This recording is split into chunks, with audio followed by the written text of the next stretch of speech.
Le invito a abrir su Biblia, Romanos capítulo 5, Romanos capítulo 5 y verso 1. Romanos, carta del apóstol Pablo a los romanos, en el capítulo 5, versos 1 al 5. Vamos a estar leyendo en esta tarde.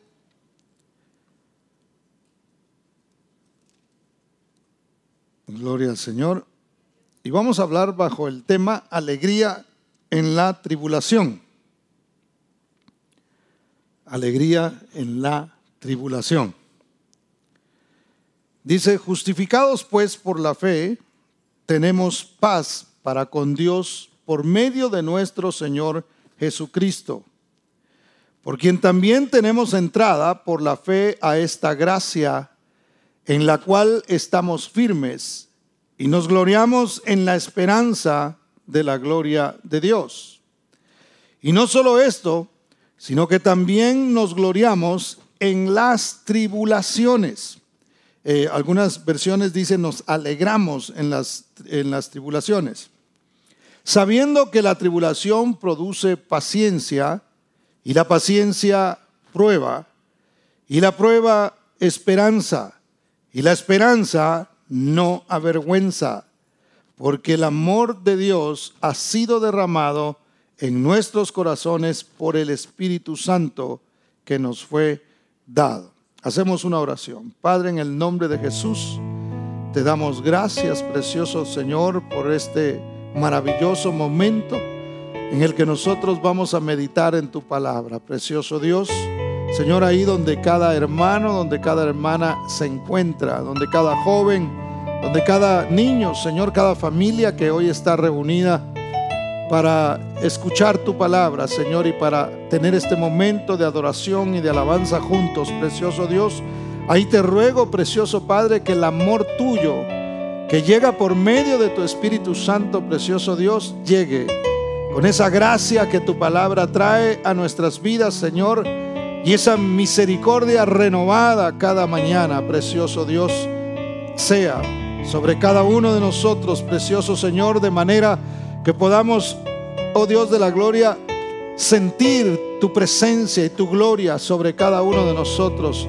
Y eso traiga, Señor, satisfacción y traiga gozo a nuestras vidas en momentos, Señor, y en tiempos difíciles para el mundo y por ende para tu iglesia también. En el nombre precioso de Jesús te damos gracias, Señor. Háblanos porque anhelamos escuchar tu voz.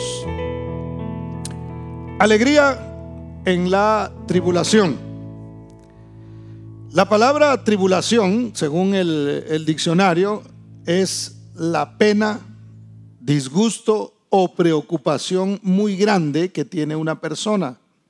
Es una congoja, es una situación adversa o desfavorable que una persona padece. Si alguien de nosotros, hermano, piensa que ha tenido alguna pena o está pasando por alguna situación difícil, sobre todo en este tiempo, una de las cosas que a nosotros nos puede ayudar a entender dónde Dios nos tiene y que realmente en cada situación hay un propósito, es ver por lo que otros han pasado o por lo que otros están pasando. Cuando nosotros nos enfocamos en nosotros mismos, y yo lo he dicho muchas veces acá, cuando nosotros nos enfocamos en nuestra vida y en lo que nosotros estamos pasando, es cuando sufrimos más. Es cuando comenzamos a sufrir porque pensamos que somos los únicos que estamos sufriendo.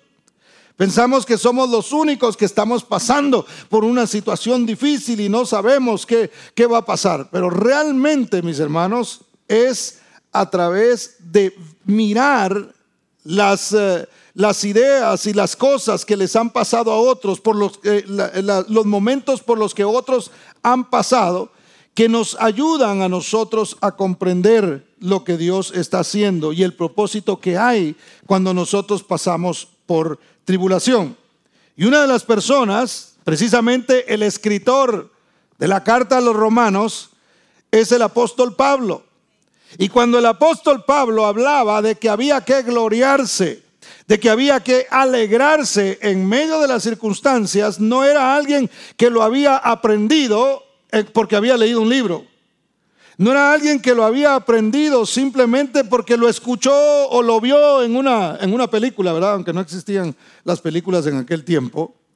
Pero no era alguien que había tomado la idea de alguien más, sino era alguien que realmente había pasado por tribulación. Que cuando él hablaba de la tribulación, él sabía perfectamente de lo que él estaba hablando. Ahora, veamos un poquito, y lo invito a ir conmigo a segunda carta a los Corintios, capítulo 11, versos 23 al 28. Segunda Corintios 11, 23 al 28. Búsquelo por favor ahí donde está. Segunda Corintios capítulo 11, verso 23 al 28 dice así: son ministros de Cristo, como si estuviera loco hablo, decía el apóstol Pablo. Yo más, en trabajos más abundante, en azotes sin número, en cárceles más, en peligros de muerte muchas veces. De los judíos 5 veces he recibido 40 azotes menos 1. 3 veces he sido azotado con varas. 1 vez apedreado. 3 veces he padecido naufragio. 1 noche y 1 día he estado como náufrago en alta mar. En caminos muchas veces. En peligros de ríos. Peligros de ladrones. Peligros de los de mi nación. Peligro de los gentiles, peligros en la ciudad, peligros en el desierto, peligros en el mar, peligros entre falsos hermanos, en trabajo y fatiga, en muchos desvelos, en hambre y sed, y muchos ayunos, en frío y en desnudez, y además de otras cosas, lo que sobre mí se agolpa cada día, la preocupación por todas las iglesias.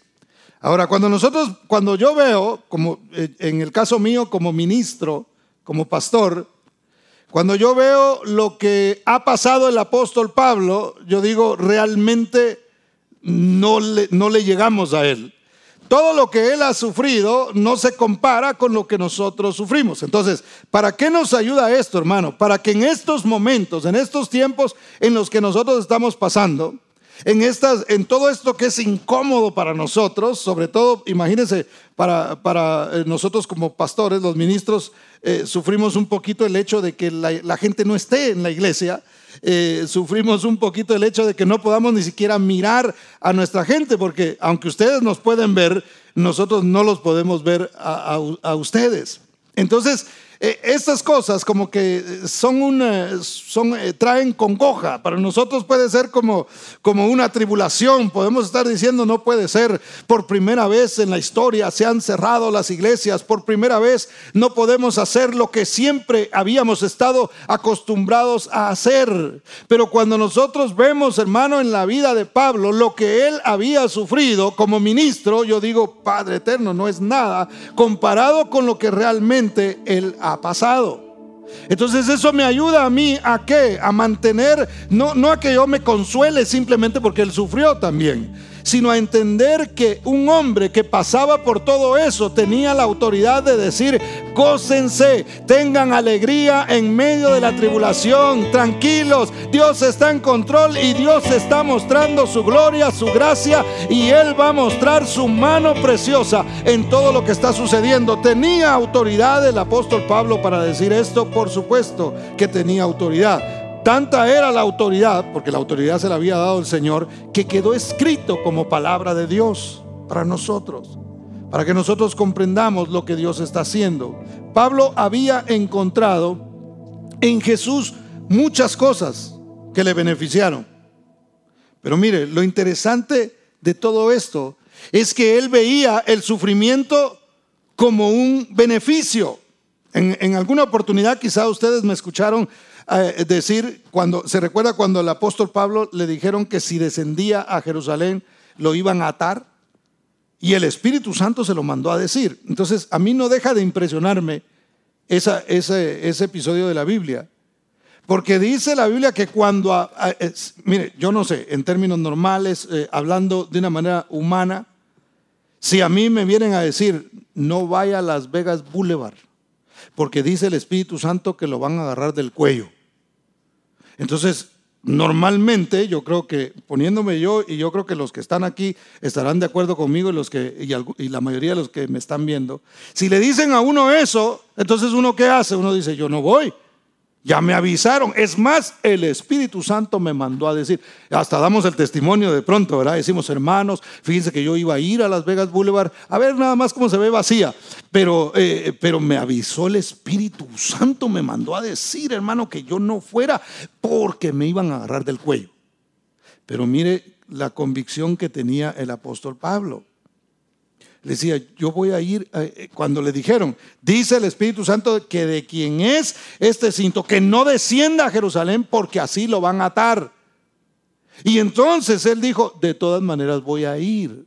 ¿Por qué? Porque había una palabra que Dios le había dado antes que decía que él tenía que ir. Era tal su convicción y él comprendía que cualquier sufrimiento, que si bien iba a ser cierto que lo iban a atar, él sabía que eso mismo era aún necesario para bendición de él, para formación de él y para formación y para bendición de la misma iglesia. Porque hoy estamos hablando de esa situación, hoy estamos predicando sobre eso, que viene y nos bendice y nos ayuda a nosotros a comprender, no de la manera que el mundo lo entiende, no de una manera humana, sino con la mente de Cristo Jesús y con la mente de Dios. Eso es lo que nosotros podemos entender a través de esta situación que parece totalmente anormal. Es más, es anormal en nuestro mundo.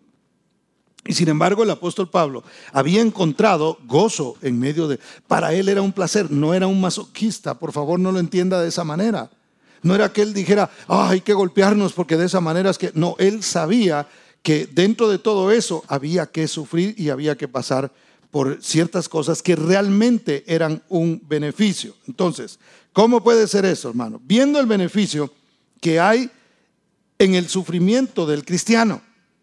Los que de pronto escucharon la enseñanza del miércoles, estuvimos hablando de que el cristiano sufre de una manera, Dios trata de una manera distinta. Dios trata con todo el mundo, y dentro del trato que trae sobre el mundo también entramos nosotros. Pero el mundo muchas veces es para corrección y disciplina, y nosotros es disciplina para aprendizaje, para crecimiento, para cambiar. Eso es lo que Dios trae sobre nosotros. Ahora, ¿qué beneficios nosotros obtuvimos a través de Cristo Jesús?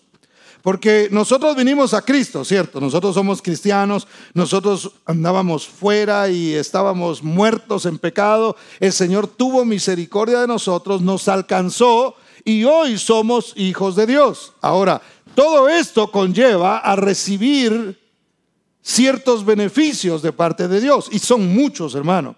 Pero mire lo que dice Romanos, regrese a Romanos capítulo 5 y verso 1. Romanos capítulo 5 y verso 1. Dice así: justificados pues por la fe, tenemos paz para con Dios, por medio de nuestro Señor Jesucristo, por quien también tenemos entrada por la fe a esta gracia, en la cual estamos firmes y nos gloriamos en la esperanza de la gloria de Dios. Ahora, note que aquí hay 4 beneficios que nosotros podemos encontrar. El primero que encontramos es justificación, es decir, fuimos justificados. Justificado es cuando usted va y a usted lo declaran inocente, ¿verdad? A usted ya lo justificaron. Entonces nosotros, aunque éramos culpables, Cristo murió en la cruz por nosotros y nos justificó, pagando Él el precio de nuestro pecado, sufriendo Él en lugar de nosotros. Pero entonces dice luego que nosotros encontramos paz. Justificados pues por la fe tenemos paz para con Dios.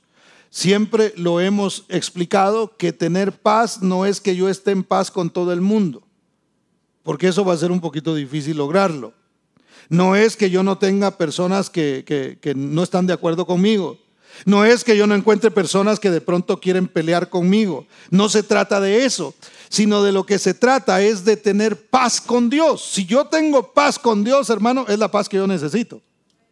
Va a haber gente que no le va a gustar el hecho de que yo sea cristiano.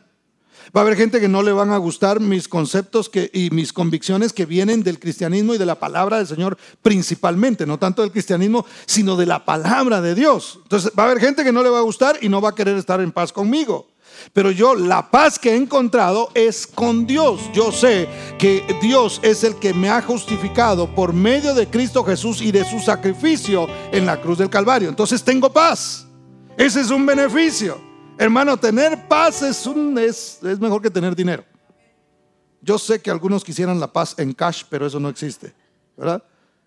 Tenemos nosotros que recibir la paz de parte de Dios y tener eso, hermano. Mire, de veras, hay gente, y no ese es el tema, pero hay gente que puede tener mucho dinero y no tener, pero ni siquiera medio centavo de paz, si lo pudiéramos traducir a dinero. Pero entonces, ¿qué más encontramos? Encontramos gracia. El verso que leíamos dice que tenemos por la fe entrada a esta gracia en la cual estamos nosotros firmes. Encontramos esperanza. Eso es una de las cosas que a nosotros nos ayudan a mantenernos de pie. Eso es una de las cosas que a nosotros nos ayudan a mantenernos creyendo, sabiendo que hay esperanza, hermano, sabiendo que si, mire, cuando hablan de que se vienen cosas difíciles para el mundo, que se vienen cosas más fuertes todavía. Esta semana hubo un terremoto en Nevada, para los que no lo sabían. Yo me enteré por las noticias porque yo creo que me arrulló. Estaba bien dormido cuando eso pasó y no sentí absolutamente nada. Y luego fue un poquito más como al centro del estado. Y se empiezan a oír estas cosas, hermano, pero nosotros hemos recibido como beneficio de parte de Dios, hermano, hemos recibido la esperanza. Entonces, aunque las cosas se pongan difíciles, aunque muchas cosas cambien y muchas cosas empiecen a ser diferentes y nos afecten de alguna manera, la esperanza a nosotros nos ayuda a mantenernos de pie, a seguir caminando hacia adelante y a seguir gozándonos aunque haya tribulación. Por eso el apóstol Pablo decía, tenemos que gloriarnos en medio de la tribulación. Tenemos que tener alegría, tenemos que tener gozo en medio de todo esto. Y eso nos lo da la esperanza, hermano. No hay duda de que estas cuatro cosas que acabamos de hablar son beneficios para cada uno de nosotros. Pero también encontramos en estos pasajes, hermano, que la tribulación es un beneficio. Y ahí es donde no concuerda, ¿verdad? Porque ¿cómo es eso de que la tribulación es un beneficio? ¿Cómo es eso de que cuando hablo de la tribulación, por favor, los que me están oyendo y los que de pronto por primera vez están oyendo un mensaje de esta iglesia, no me refiero a la tribulación que está en la escatología bíblica, no es la gran tribulación de la que estoy hablando de tribulaciones que vienen a nuestras vidas, como la que ahora estamos pasando. Porque tenemos que reconocer que esto nos ha preocupado, que esto ha traído cierto temor a nuestras vidas, que esto ha traído cierta incertidumbre a nosotros, que esto ha traído a nosotros, hermano, ansiedades en algunos momentos. Tenemos que reconocerlo. Entonces me refiero a esas tribulaciones que nosotros pasamos, que si lo entendemos desde el punto de vista de Dios y de su palabra, comprenderemos que es un beneficio para nosotros. Y mire lo que dice, porque dice que hay que gloriarnos en la esperanza, ¿verdad? Ahí dice que hay que gloriarnos, hay que alegrarnos en la esperanza, y eso suena bien. Pero mire lo que dice el versos 3 y 4, dice: y no solo esto, sino que también nos gloriamos en las tribulaciones, sabiendo que la tribulación produce paciencia, y la paciencia prueba, y la prueba, una vez más, produce la esperanza. ¿Qué es la esperanza, mis hermanos? ¿Qué es esperanza? Esperanza es la certeza o seguridad de que algo bueno está por venir de parte de Dios. Esa es la esperanza. ¿Qué quiere decir esto? Que dentro de lo que nosotros estamos pasando, tiene que haber algo bueno que va a venir. Hermano, ¿es el fin del mundo? No sé la verdad si es el fin del mundo. Es posible que sí. Pero lo que a mí me interesa es recibir lo que Dios tiene bueno después de que todo esto pase. Porque tiene que venir algo bueno, hermano. Mire, esta semana me invitaron a un programa de radio en San Antonio, Texas. A través de la tecnología me conecté con otro pastor que está allá en San Antonio. Y tuvimos una plática y hablábamos precisamente de esto. Y él me hizo como una especie de entrevista y me decía, ¿qué tú le dices a la gente? ¿Qué tú le dirías a los pastores? Y una de las cosas que nosotros hablábamos era, algo bueno viene. Viene un avivamiento para la iglesia. Viene algo precioso para cada uno de nosotros. Pero cuando hablamos de avivamiento, y yo hice el énfasis en esa plática que tuvimos con el pastor de allá, el pastor Rivera. Y yo le decía, no es el avivamiento ese externo y eso que, y qué barbaridad, está cayendo fuego en las iglesias, y si cae, qué bueno, ¿no? Pero no es eso a lo que yo me refiero. A lo que yo me refiero realmente es un avivamiento que comienza en cada persona, que viene del interior, un deseo de serle fieles a Dios, un deseo de obediencia, un deseo de acercarse más y más a Él en intimidad, un deseo de mantener nuestros oídos y nuestros ojos espirituales abiertos para recibir lo que Dios nos está hablando. La Biblia dice que el Señor vendrá como ladrón en la noche, pero será para aquellos que no lo están esperando. Para los que lo estamos esperando, hermano, empezaremos a sentir algo. No sé qué sucederá, pero empezaremos a decir, el Señor viene, el Señor viene. Tenemos que prepararnos, tenemos que estar listos, tenemos que poner las cosas en orden, porque Él viene. La iglesia lo debe estar esperando, la iglesia debe estar preparada, la iglesia tiene que despertar. Este es un tiempo de despertar, es un tiempo de abrir los ojos, no es un tiempo simplemente de tomar vacaciones. Me gustó una carta que nos mandó Pastor Héctor Nufio esta semana y me causó un poquito de gracia, ¿no? Porque la leía y decía, pastores, ¿cómo están? Por favor, escríbanme, déjenme saber cómo les está yendo. Por favor, entendamos, dijo él, que este no es un tiempo de vacaciones, no es un tiempo de estar ahí, hay que trabajar. Y yo dije, amén, así es. Tenemos que estar haciendo la obra, tenemos que buscar la manera de crecer espiritualmente, hermano. Para la iglesia no es un tiempo simplemente de quedarse en casa y mirar muchas películas. No es un tiempo solamente de eso, sino es un tiempo también, y si lo hace, no hay problema, mire una película, no hay problema con eso, no es pecado. Pero busquemos de Dios. Pero aprovechemos el momento para decir, esto es algo que está viniendo a la iglesia, porque Dios está tratando con ella también. A veces como que tiramos la chibolita, ¿verdad? El Señor está trayendo juicio al mundo. Bueno, pero y a mi vida. ¿Y conmigo qué está haciendo? ¿Y qué es lo que está logrando Él en mí? ¿Qué será diferente? La gente, mire, hoy en las noticias, el mundo de ahora en adelante no será el mismo, ¿verdad? Hasta lo asustan a uno, lo ponen en un tono así como maquiavélico, así como de ahora en adelante van a ver, se oye así como amenaza, ¿verdad? Van a ver. Así se oye, hermano. Entonces está viniendo, ellos están profetizando, entre comillas, un cambio, algo diferente. Y yo diría lo mismo para nosotros. De ahora en adelante la iglesia no puede ser la misma. Y cuando digo la iglesia me refiero a la gente, hermano. Me refiero a usted y me refiero a mí. Tenemos que ser diferentes. ¿Cuántos dicen amén? Los que están aquí, denle un aplauso al Señor porque Él es bueno. Entonces, verso 5 dice, y la esperanza no avergüenza, porque el amor de Dios ha sido derramado en nuestros corazones por el Espíritu Santo que nos fue dado. ¿Qué significa esto, hermano? Significa que el que le cree a Dios no se va a quedar avergonzado. El que pone su esperanza en Dios, hermano, no en lo que le pudieran dar o lo que pudiera suceder. El que pone su esperanza en Dios, entonces no será avergonzado. Hermano, cuando usted reciba algo, diga gracias, Señor, porque lo mandaste. Mire, las compañías han estado, algunas compañías, gracias a Dios, han estado pagándole a sus empleados sin que trabajen. Eso no crea que viene de parte, su empleador es tan bueno, su jefe, que dijo, yo le voy a seguir pagando. No. De hecho, recibieron ayuda del gobierno para que eso lo pudieran hacer.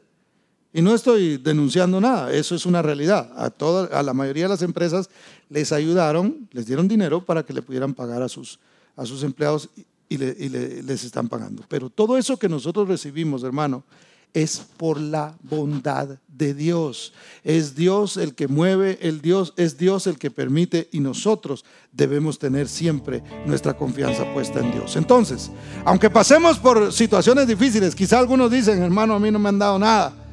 Hermano, conmigo no hay quien. Le dije a un hermano esta semana que platicaba con él, le digo, fíjate que a mí no me han querido descansar, le digo yo sigo ahí, adelante. Entonces, quizá algunos dicen, oye, yo estoy pasando por una situación difícil. Las tribulaciones, hermano, pueden parecerse a una tormenta que sopla y que sopla. Y es hermoso porque los árboles, por ejemplo, yo no sé si usted sabía esto, pero los árboles fortalecen sus raíces por medio del viento. Es decir, cuando el viento comienza a soplar sobre ellos, hermano, que parece que se van a caer, los árboles, no todos, pero la mayoría de los árboles comienzan a fortalecer sus raíces, comienzan a profundizar, comienzan a meterse más ahí porque es parte de la naturaleza. Lo que ahí está pasando es que Dios, que tiene la sabiduría para hacer las cosas, Él mismo los dotó de esto, que es como una especie de mecanismo de defensa, que cuando está soplando el viento, eso quiere decir que debe fortalecer sus raíces. ¿Por qué? Porque detrás de un viento de una intensidad pudiera venir otro que tiene una intensidad mayor. Entonces lo que hace el árbol es que se prepara, dice, este estuvo bastante fuerte, vamos a fortalecer las raíces, porque pudiera venir otro que es más fuerte. Entonces, ¿qué es lo que Dios está haciendo con nosotros hoy? Nos está mostrando todo esto. ¿Para qué? Está soplando este viento, hermano. Está viniendo este viento de tribulación a nuestras vidas, de preocupación, de incertidumbre, hermano. Cuando parece que ya se va a terminar, le dicen a uno que siempre no. Y ahora dicen que pudiéramos tener ¿cómo se llama? Un verano muy tremendo. Pero espérese que venga el otoño, le dicen a uno, ¿verdad? Pero el invierno, quién sabe cómo vaya a ser. La cosa es que por fuera no encontramos esperanza, hermano, porque el único que a nosotros nos da esperanza se llama Cristo Jesús, y Él mora en nuestros corazones por medio del Espíritu Santo y por medio de su palabra. Entonces tenemos que dejar que esos vientos soplen, y en lugar de asustarnos o de caernos al suelo, lo que tenemos que hacer es profundizar en la palabra de Dios. Es decir, se vino esta prueba, nadie la esperaba. Mire, no es lo mismo predicar de la prueba que pasar por ella. No es lo mismo hablar con alguien de lo que sabemos y de lo que hemos leído, que estar pasando realmente por esa situación. Y Dios nos está permitiendo esto porque no sabemos si pudiera venir algo más fuerte. Pero si nosotros profundizamos, estaremos preparados para esta tormenta, para una tormenta tropical, y la tormenta tropical nos va a preparar para un huracán, hermano, y para lo que venga. Pero es la palabra de Dios la que nos ayuda a nosotros a mantenernos así. ¿Cuántos dicen amén? Entonces, nosotros tenemos que sacarle provecho a esto, hermano. Mire, los mejores salmos los escribió David cuando se encontraba en tribulación. Hermano, miles de años más tarde nosotros seguimos hablando de lo que él escribió. Es más, cantamos, muchos de los cantos que se cantan en las iglesias vienen precisamente de lo que este hombre escribió. No en momentos de inspiración allá donde él dijo: me voy a ir a la montaña, ya tengo mi cabañita y ahí me voy a sentar y a recibir la inspiración de Dios. No vinieron ahí, hermano. La mayoría de esos cantos vinieron cuando él estaba pasando en una tribulación terrible. Es más, ese canto de mi socorro has sido tú, mi socorro has sido tú. A ver, canta un pedacito.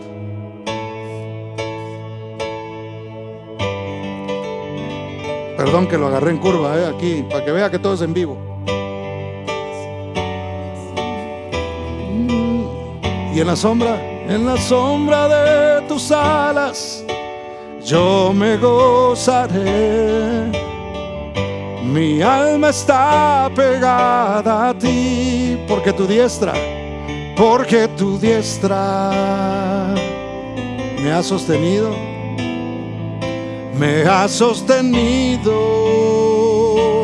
oh, tu diestra me ha sostenido.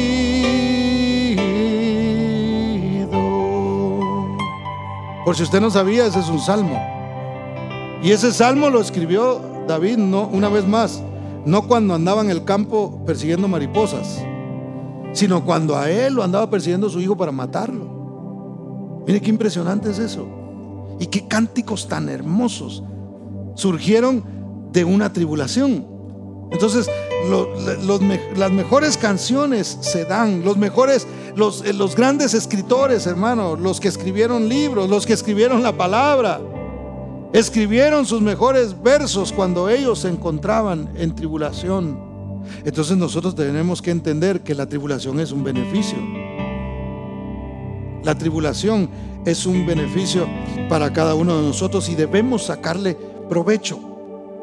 Alegrarse en medio de la tribulación es esperar en el Señor, sabiendo que tarde o temprano Él aparecerá trayendo a nosotros, hermano, buenos resultados en nuestra vida. ¿Por qué Dios permite la tribulación en nuestras vidas? Lo hemos hablado muchas veces quizá, pero una de las razones es porque nosotros somos como vasijas, a veces rajadas y a veces golpeadas, hermano. La mayoría de nosotros podemos relacionarnos con esto. En algún momento de nuestra vida hemos sufrido algo, hemos sido golpeados y tenemos a veces y llevamos a veces esas marcas. Entonces, ¿qué es lo que Dios quiere hacer con nosotros? Él quiere reparar la vasija que ha sido quebrada o que ha sido golpeada. Él quiere hacernos a nosotros sinceros, ¿verdad? Yo no sé si usted sabía el origen etimológico de la palabra sincero o sincera. Era porque habían unas vasijas que cuando estaban quebradas se les ponía cera para tapar el hoyito. Entonces, que pareciera que estaba bien, pero realmente ahí tenía la quebradura, ahí tenía el golpecito, pero le ponían cera para que se viera como que era perfecta. Entonces, cuando las vendían, le hacían el énfasis a la gente y le decía: esta vasija es sincera. Quiere decir, no tiene cera, está íntegra, está completa. Y así es como surgió la palabra sincera o sinceridad. Entonces, ¿qué es lo que pasa con nosotros, hermano? Que a veces simplemente nos han puesto cera. Ahí en los golpes simplemente nos han puesto: yo soy feliz, yo estoy contento, yo estoy. Y el ser humano siempre está tratando la manera de dar una apariencia de que está bien, pero realmente no está bien.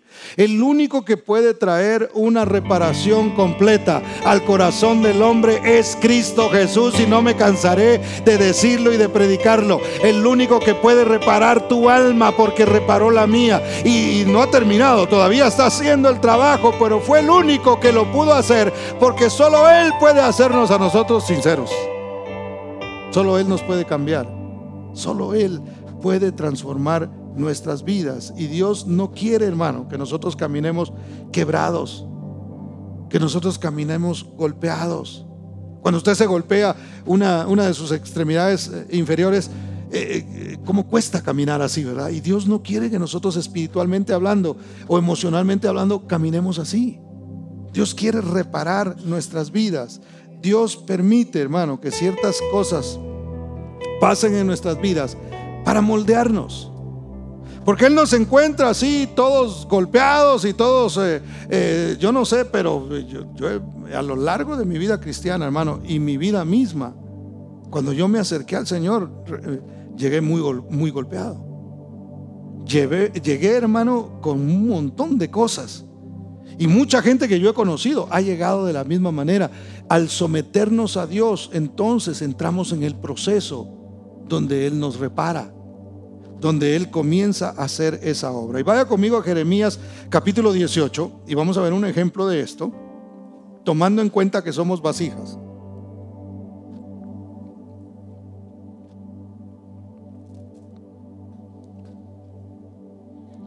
Jeremías capítulo 18, versos 1 al 6.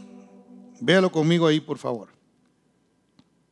Hoy el mensaje va a ser un poquito más corto que el de la semana pasada. Poquito.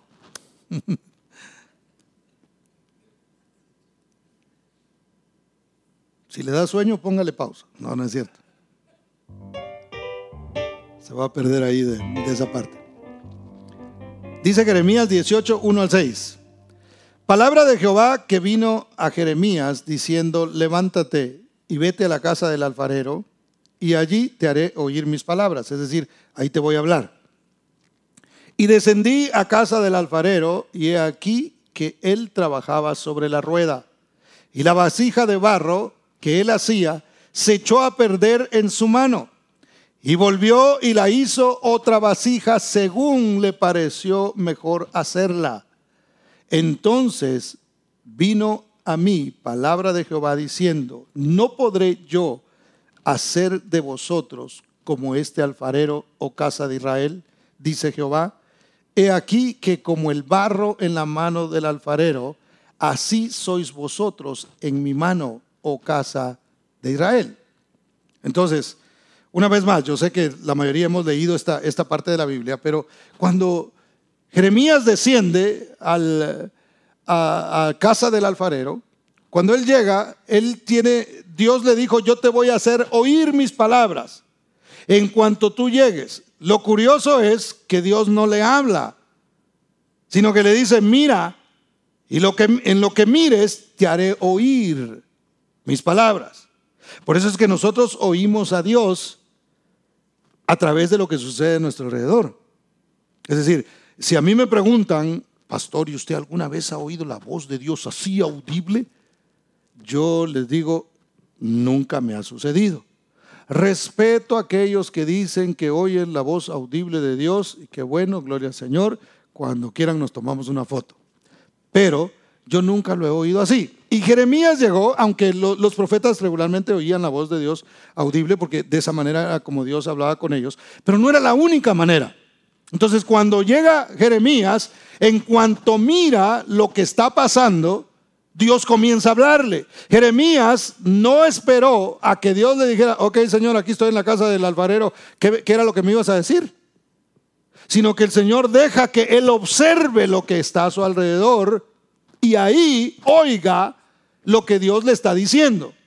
¿Qué le quiero enseñar con esto, hermano? Le quiero enseñar a que usted mantenga sus ojos abiertos espirituales, a que no espere que alguien le diga, o que no espere usted que alguien le diga: vengo de parte de Dios a decirte que esto y esto va a pasar, sino que usted observe y diga: Señor, aquí a mi alrededor están pasando cosas, yo quiero oír lo que tú me estás diciendo, yo quiero oír palabra tuya que me muestre qué es lo que tú estás queriendo decir a través de la circunstancia, de lo que está pasando a mi alrededor.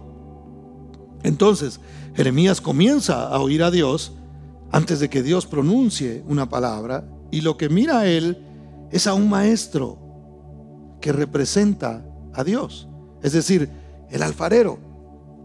Él lo que mira es un hombre sentado y está trabajando sobre la rueda y tiene un poco de barro en sus manos. Entonces ahí él comienza a oír a Dios. Y luego lo que mira, después de ver al maestro, mira el barro. Y el barro representa al hombre. Usted y yo somos barro. Somos hechos de la tierra, hermano. De ahí salimos. El Señor dijo: polvo eres y al polvo volverás. Ahora, el problema del polvo, y no quisiera ahondar mucho en esto, pero el problema del polvo es que tiene naturaleza de la tierra. Y el Señor dijo que por causa del pecado de Adán, la tierra sería maldita, ¿cierto? Entonces había una maldición ahí sobre lo que es polvo. Lo que es polvo tiene maldición. Es más, entre los castigos que Dios pronunció, le dijo a la serpiente que iba a comer polvo. Entonces, el ser simplemente de la tierra, el ser polvo, hermano, nos exponemos nosotros. No solamente estamos expuestos, no solo a maldición, sino también estamos expuestos a que nos coma el enemigo. Entonces, ¿qué es lo que Dios quiere hacer? Él vino y nos redimió para que nosotros dejáramos de ser, aunque seguimos siendo humanos y esta carne le pertenece al polvo, y cuando nos muramos aquí se va a quedar, nuestra alma le pertenece a Cristo Jesús y el Espíritu es de Dios porque Él lo dio. Entonces nosotros tenemos esa esperanza, que no volveremos a la tierra para quedarnos ahí y morir, hermano, sino que viviremos para siempre con el Señor, porque Él ha redimido nuestra alma. No sé si me di a entender en esto, pero cualquier cosa llame al 1-800, yo le doy la respuesta, ¿verdad? Usted me pregunta, yo le cuento, porque no ese es el tema. Pero lo que le quiero enseñar es: nosotros somos ese barro que necesita ser moldeado por el Señor. Somos ese barro, mis hermanos, que realmente no tiene valor si alguien no viene y lo moldea. Si alguien viene con usted y le dice: mire, le vendo este poco de barro, usted dice: ¿yo para qué quiero eso? ¿Verdad? Usted dice: no, yo no, ¿para qué? Yo no quiero nada de eso. Pero si viene un maestro y comienza a trabajarlo y le da forma y lo hace una vasija y ya se lo llega a vender a usted, usted dice: eso sí ya tiene un valor, porque ha sido trabajado. Nosotros realmente sin Cristo Jesús no tenemos ese valor. El que nos ha dado valor a nosotros es Cristo Jesús, hermano. El que nos ha puesto a nosotros en lugares celestiales juntamente con Él ha sido Él mismo. Él es el que le trae valor a nuestras vidas. Él es el que trae el verdadero valor. Porque aunque la gente no lo reconociera, o aunque la gente no pudiera pensar en esto, hermano, nosotros sí entendemos por la palabra lo que Dios ha hecho en nuestras vidas. Entonces Dios trabaja con nosotros. ¿De qué manera lo hace el Señor? Ya vamos a ir terminando. Número 1, hermano, Dios trabaja con nosotros a través de ¿qué? A través de la prueba estacionaria, le puse yo. Mire, verso 3 de Jeremías 18, verso 3 dice: y descendí a casa del alfarero, y he aquí que él trabajaba ¿sobre qué? Sobre la rueda. Muchas veces la prueba puede convertirse en algo que da vueltas, hermano, que parece que no. Mire, cuando uno da vueltas, como que no avanza, ¿verdad? Uno siente que no avanza.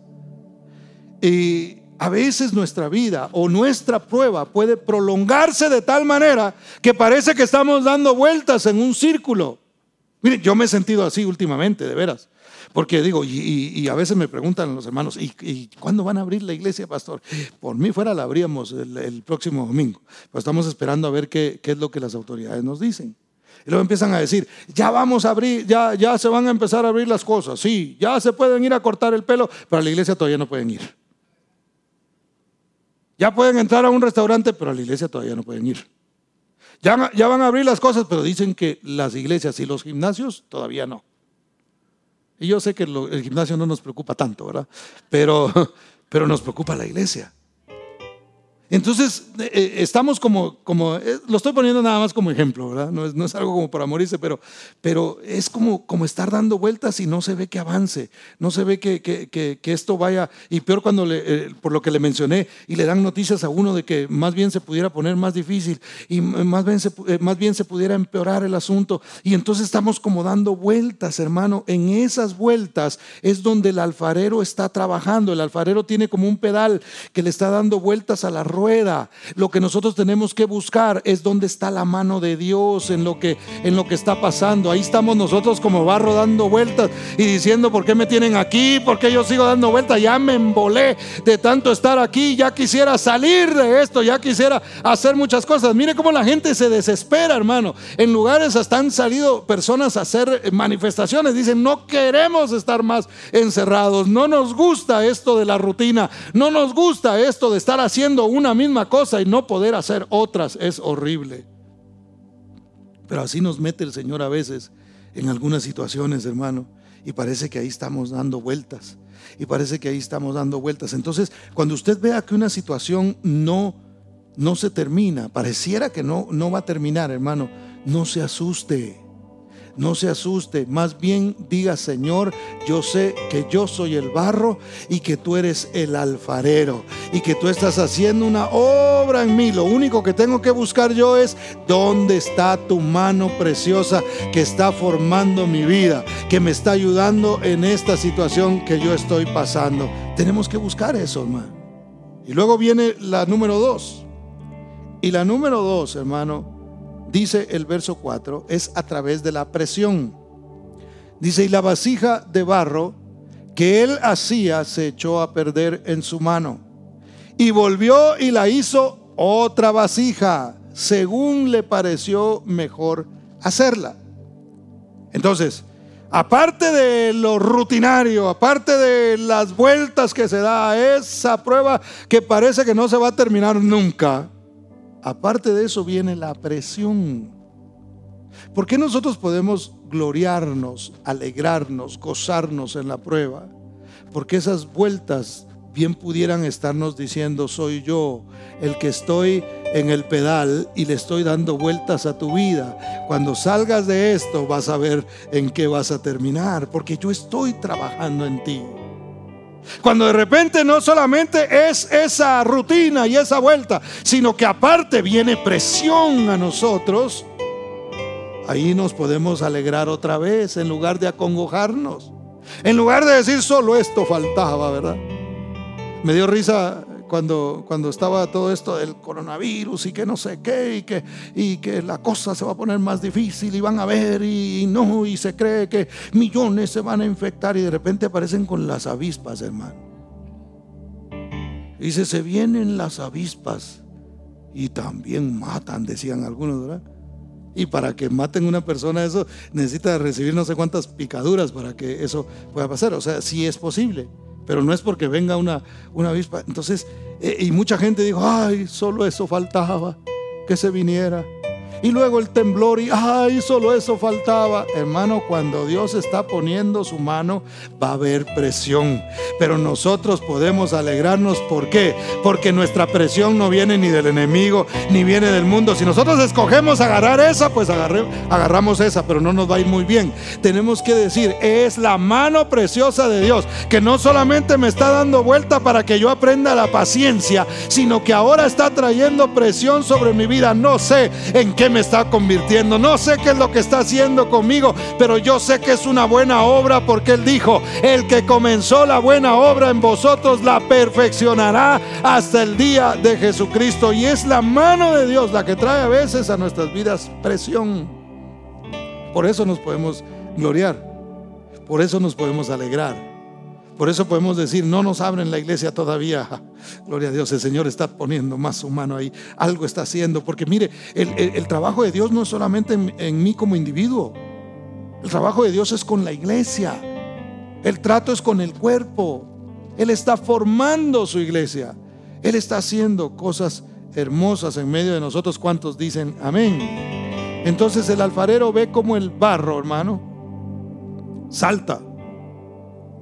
El barro salta de la rueda, fis.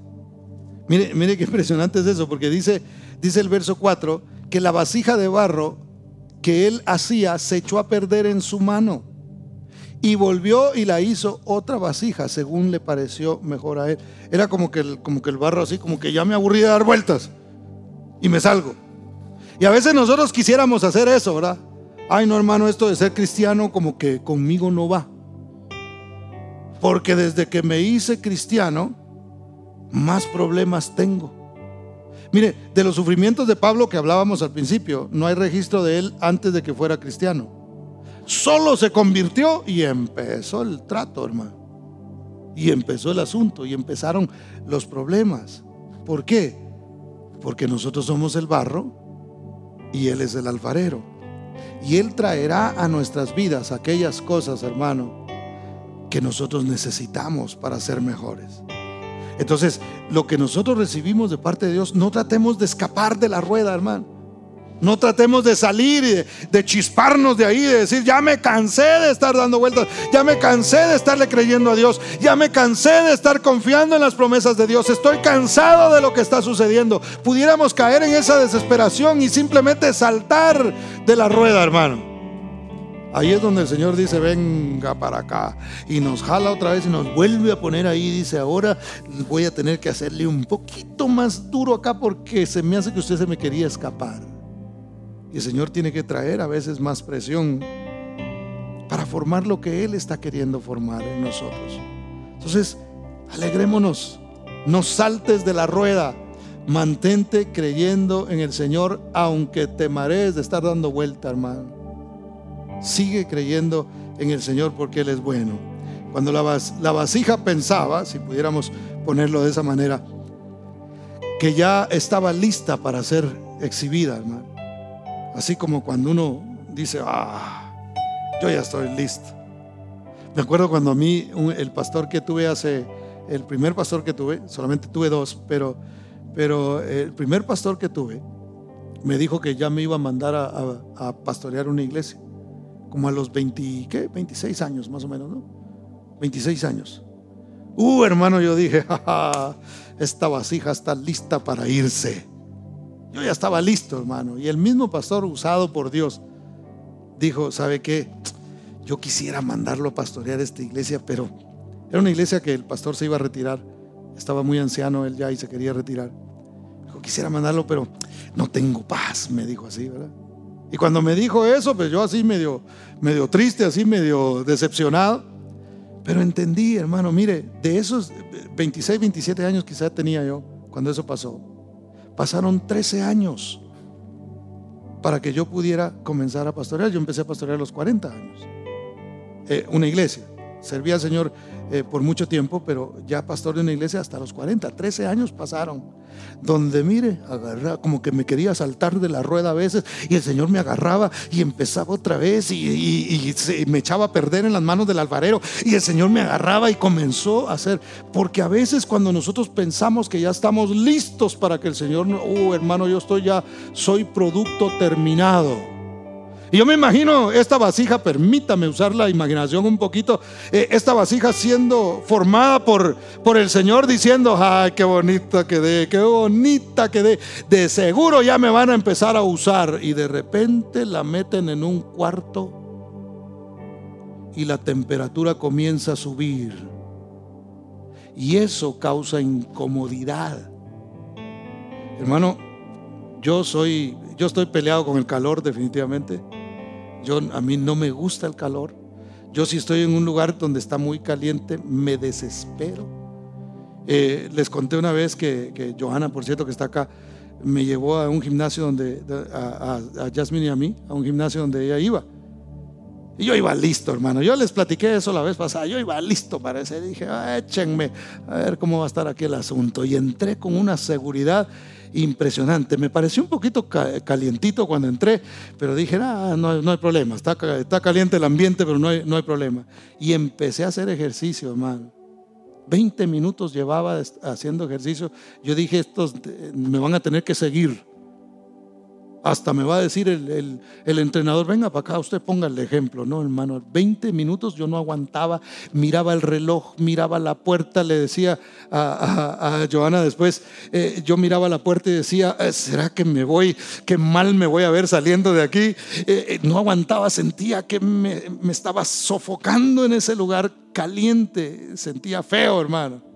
Aguanté la hora, gracias a Dios.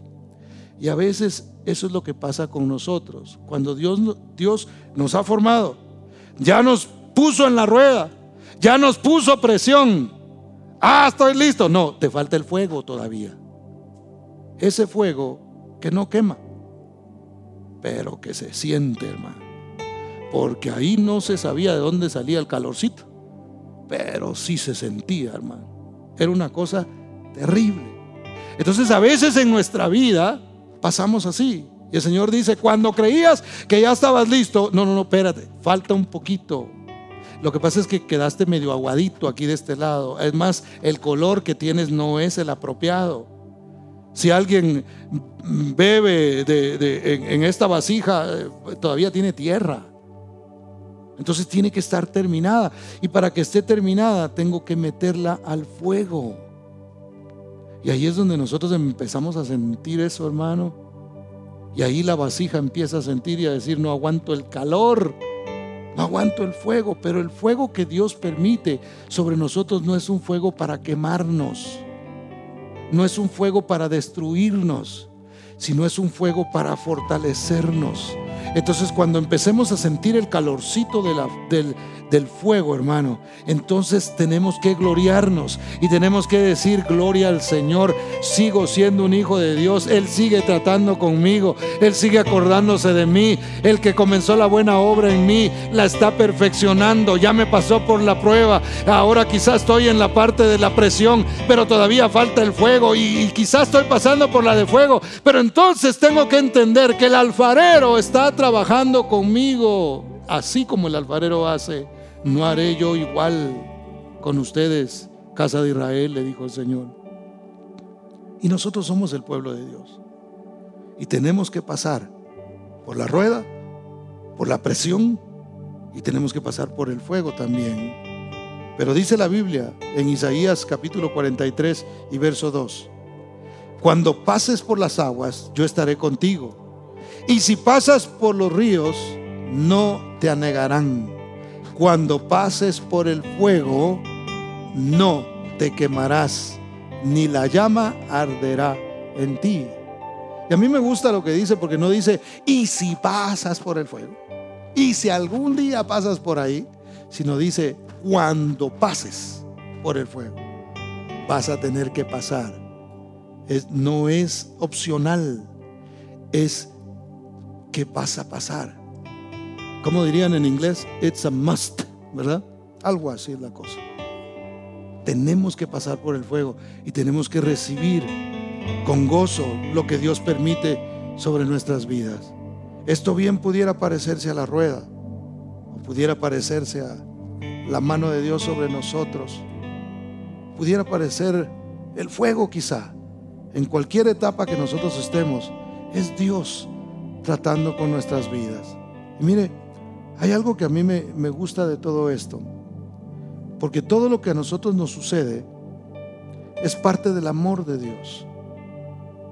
¿Por qué nosotros debemos buscar la mano de Dios en lo que nos está pasando, hermano?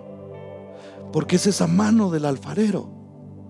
Y si nosotros observamos bien, las manos del alfarero tienen agujeros, tienen heridas. Esas manos que nos están dando forma a nosotros son manos que también han sufrido. Son manos que sufrieron conforme a nuestra semejanza, que pasaron por todas las circunstancias que nosotros hemos pasado en la vida. Él sabe lo que está haciendo. Él sabe cómo nosotros necesitamos. Él sabe lo que tú estás necesitando en tu vida, y por eso ha permitido esta prueba por la que quizás estás pasando en este momento. Pero Él mismo es el que te está dando forma. Cuando salgamos de cualquier prueba que estemos pasando, o de esta que estamos pasando colectiva, no seremos iguales. Seremos una mejor vasija. Seremos una vasija más sincera, más pura. Seremos más fuertes. Si es de fuego, nos hará más fuertes lo que estamos pasando. Todo esto es muestra del amor de Dios. Romanos 5:8, y con esto voy a terminar.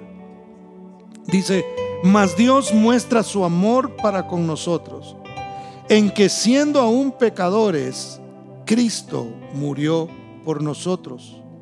Pues mucho más estando ya justificados en su sangre, por él seremos salvos de la ira. Es decir, aunque haya ira, no es para nosotros. Ahí no está diciendo, bueno, si se enoja Dios, entonces de todas maneras Él nos va a salvar. No, Él va a desatar su ira, pero nosotros seremos salvos de esa ira. Y luego dice, sigue diciendo el verso 10: porque si siendo enemigos fuimos reconciliados con Dios por la muerte de su Hijo, mucho más estando reconciliados seremos salvos por su vida. ¿Qué quiere decir esto? Usted y yo éramos enemigos de Dios antes, hermano. Aunque no lo querramos reconocer, éramos enemigos de Dios, porque todo lo que no era con Dios era en contra de Él. Entonces nosotros éramos enemigos y nos amó a nosotros siendo sus enemigos. ¿Cuánto más nos ama en este tiempo, hermano?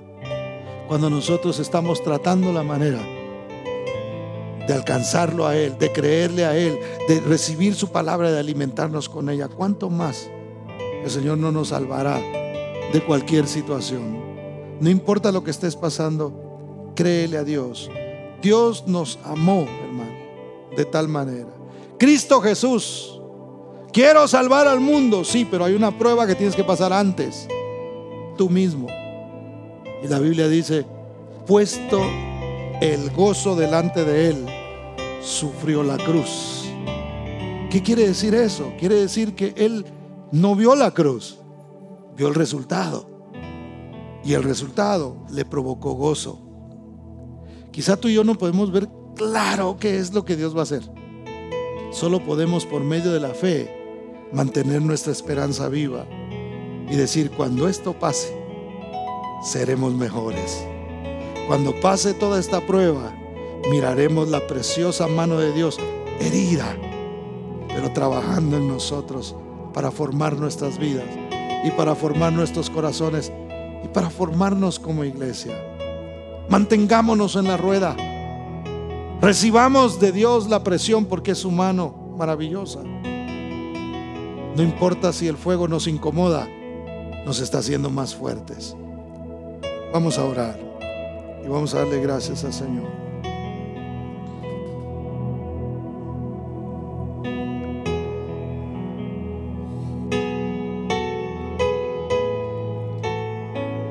Sí, Señor, aleluya. Ahí donde estás, en tu casa, levanta tus manos al cielo. Si nunca antes has recibido a Jesús como Señor y Salvador, este es el día en el que tú le puedes decir, ahí donde estás en tu casa, decirle: Señor, yo quiero que entres a mi corazón. Yo quiero que tú guíes mi vida. Señor, yo quiero que tú seas ese alfarero. Soy barro y lo reconozco, pero no tengo un maestro que me esté formando. ¿Quieres recibir a Jesús como ese alfarero que va a formar tu vida?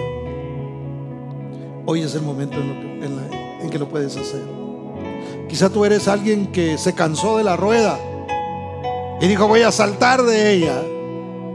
Hoy el Señor está extendiendo su mano preciosa para traerte una vez más y seguir haciendo la obra en ti.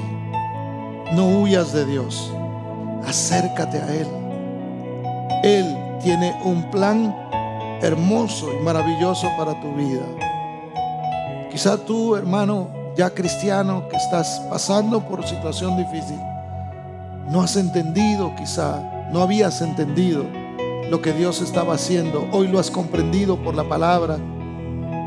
Hoy es el momento en el que puedes decir: Señor, si es tu mano, no importa la presión, yo puedo gozarme y puedo gloriarme, puedo alegrarme, regocijarme por lo que tú estás permitiendo en mi vida.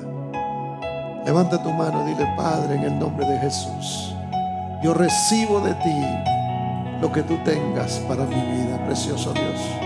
Porque lo que viene de parte tuya, aunque sea incómodo, es beneficioso, Señor. Porque lo que viene de parte tuya, Señor, aunque sea como sea, precioso Dios, es fruto de tu amor, es fruto de tu misericordia. Y yo lo recibo, precioso Dios, en el nombre de Jesús. Perdóname porque a veces soy incrédulo. Perdóname, Señor, porque a veces me desespero y me dan ganas de saltar de la rueda. Me dan ganas de escapar, precioso Dios. Pero hoy he entendido por tu palabra que debo permanecer firme. Que aunque sople el viento, Señor, simplemente me está anunciando que es tiempo de profundizar mis raíces y de permanecer de pie delante de tu presencia, bendito Dios. En ti confía mi corazón.